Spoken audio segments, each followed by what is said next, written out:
And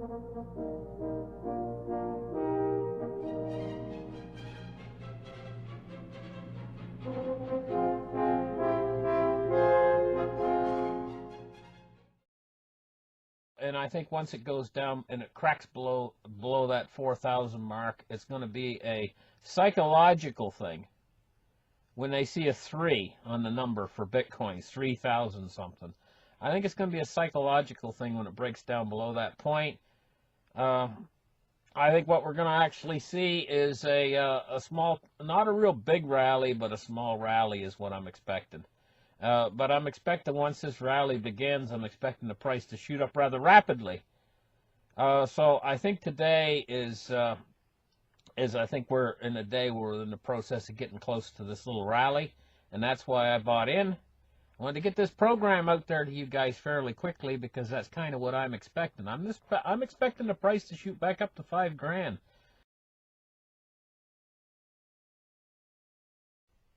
Hello, guys, and welcome to the show on this Wednesday, November 28th, 2018. Going back to November 23rd of 2018, I did a program called The Bitcoin Rally. And in that show, I predicted that once Bitcoin dropped down into the 3,000s, that it would have a little rally back up to as high as $5,000. I think we're in that rally that I predicted. And I think the top is going to probably be either less than 5,000 or 5,000 probably at the greatest. And then it's going to roll back. I think I also predicted that it's going to roll back over again after. And I also think that we probably will set new lows. At any rate, let's get on and let's open up the charts right here. And let's take a look at cryptocurrency, what it's doing today. We're seeing that we're in this rally, and the price is up to $4,158 at Bitcoin Wisdom on Bitstamp. We've had several moves up. If you want to see the rally in greater detail, I'll hold the charts back a little ways. Here's the rally. The price going back up again. 41.58. I think this rally, I think she's going to roll back over again, guys. I really do. Somewhere between here and 5,000, where we are right now, 5,000. And then I think we're going to set new lows. And this is what I'm waiting for. This is actually, I shouldn't say it, but it is actually what I'm hoping for, so that I can get more. I'm greedy. I want a little bit more before this all ends and we see Bitcoin go into a real rally. I think this is a head fake.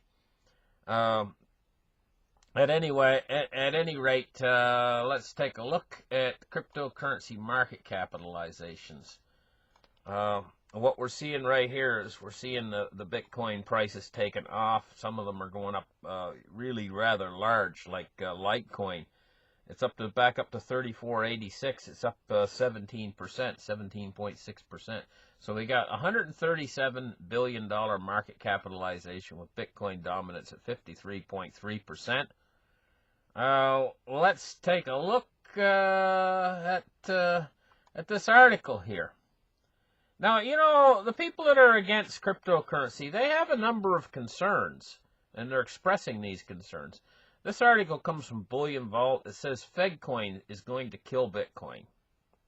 And he's talking about the Fed and their cronies and how they can release a coin anytime they want to that'll compete with Bitcoin, but it'll be done on a Fed level. And he says here in the article how that the Feds have always and how they've always controlled money, and money is all. It says, "Dear readers, we will see how here I'll highlight it so you can see it." He says, "Dear readers, we will see how easy it would be for the Feds to introduce a form of digital money. For all intents and purposes, our money is already digital, but cash is available and can be used as needed." So he's talking here about how they've always controlled money, the Fed, and how they can release a new digital form of money anytime they want to and take out Bitcoin anytime they want to.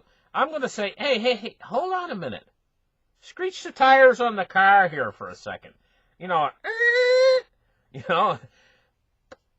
it's not that easy to kill Bitcoin. Seriously. These guys, they've behind closed doors, they've had meeting after meeting about cryptocurrency because they're worried about it. And they want to know, how can we get rid of this stuff? And they've thought of stuff. They've been chewing over this for years now.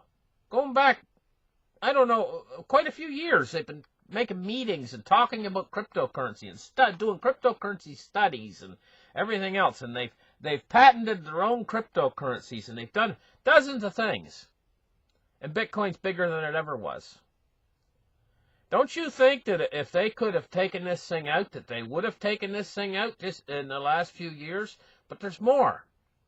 Let's say they do release their Fed coin. It goes into direct competition with the king, Bitcoin. Well, what'll happen is it'll all go on the exchanges too. Their new Fed coin would go on the exchanges. And, sure, people would buy in initially just like they do any new pre-mined coin, any new altcoin. That's what it would become. At that point, their almighty dollar, say they took the dollar and they turned it into a Fed coin, okay? At that point, the point that they do that, the US dollar is going to become an altcoin. At that point, I mean, it's going to make the real transfer over into the cryptographic system, and it's going to go head to head on the exchange against Bitcoin, the king. So for the first few days, or even first few weeks or months, it might do pretty good. It might go up in the percentage of Bitcoin it's worth. There's another thing to think about too. As soon as they do that, then people's mindset's going to start to change. They're going to not be. Right now, the way the mindset is they think of everything priced in terms of dollars. Okay? If they turn the dollar into a Fed coin and it becomes a cryptocurrency, then they're going to be using Bitcoin as the basis of fundamentally understanding what the dollar's worth instead of the other way around. So instead, it's going to do a thing where instead of pricing everything in dollars, everything's going to be priced in Bitcoin at that point, because the dollar will be priced in Bitcoin instead of the other way around, instead of Bitcoin being priced in the dollar.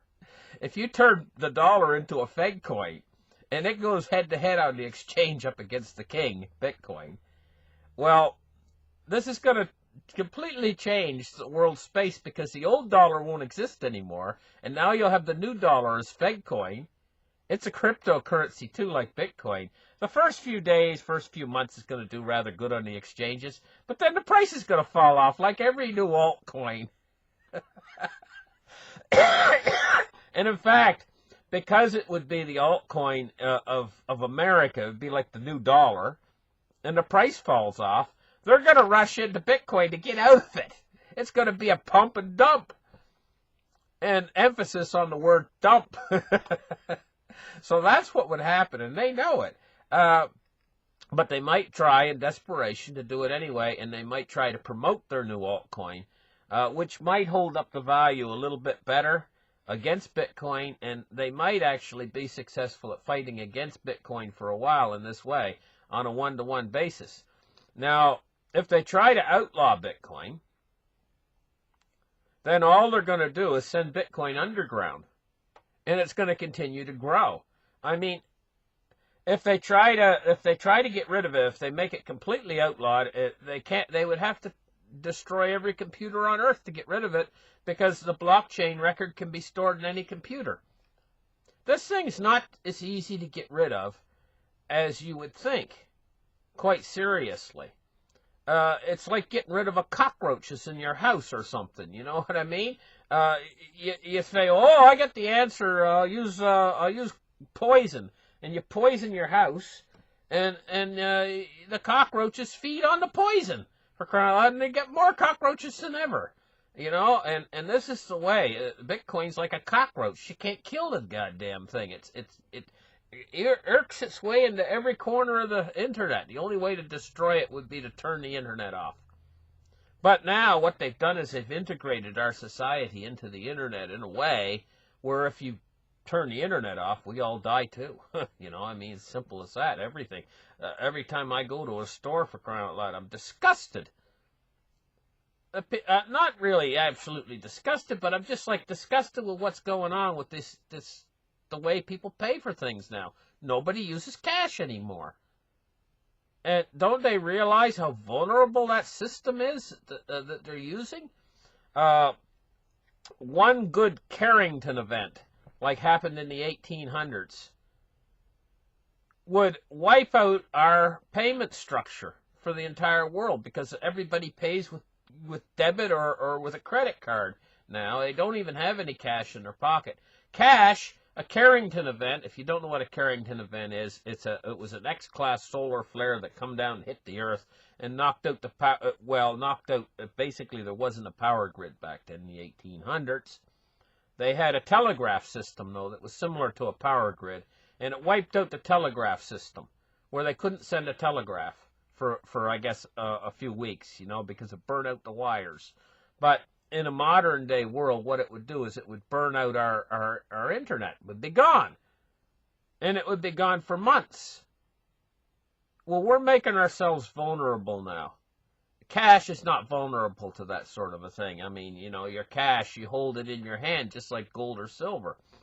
So I almost say that now at this point in time, what we have is we have two types of cash. When you're talking about the dollar, we have physical dollars that you can hold in your hand as a physical note. That's like physical silver. And then you have the dollars that are within the system that are already been digitalized. Those dollars don't exist. They don't exist. The only dollars that actually exist are the dollars that have already been actually printed as physical notes that you can hold in your hand. And they're getting more and more scarce all the time, because what they're doing is they are not needing so much of those because people don't use dollars anymore when they pay for stuff. So what they're doing is the central bank is sucking those up and getting rid of them because we don't need them anymore, and they're only distributing less amongst, so there's less physical out there than there's ever been before. And it's a dwindling supply of real physical dollars. And I'll call them metaphysical dollars, these dollars that exist as digits in the computer, are just as vulnerable as Bitcoin. So the dollars you have in your bank account are all these digital dollars, and they don't really exist. They're as real as World of Warcraft gold. You know what I mean? It exists inside the computer only. So if the internet goes down, so all these guys out there, a lot of these guys that are making the argument, hey, you know, I'm not trusting in Bitcoin because the internet goes down. Where's my Bitcoin? Well, where's your bank account, buddy? Because if the internet goes down, your bank account don't work either. You know? And so, anyway, I'm rambling a little bit. Thank you guys for listening to this morning's program. Excuse me. We'll catch you again tomorrow, and bye-bye for now, guys.